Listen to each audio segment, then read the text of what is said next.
Welcome back to another technical deep dive here in the debug zone. Today we're tackling a big question and breaking it down with insights from other users. Hopefully this clears up some misconceptions and helps you get the answer you need. So buckle up, stay a little curious, and let's jump right in.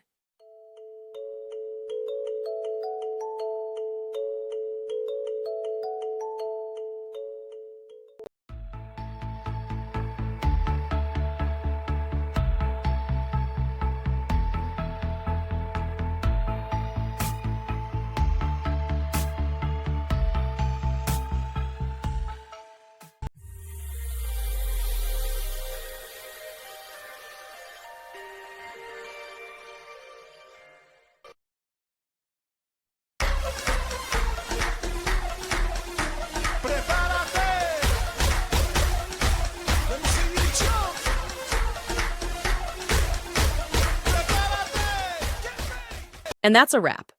I hope you found the answer you were looking for. If you did, take a second to hit that subscribe button. It really helps out. And let me know in the comments which solution worked best for you. See you next time in the debug zone.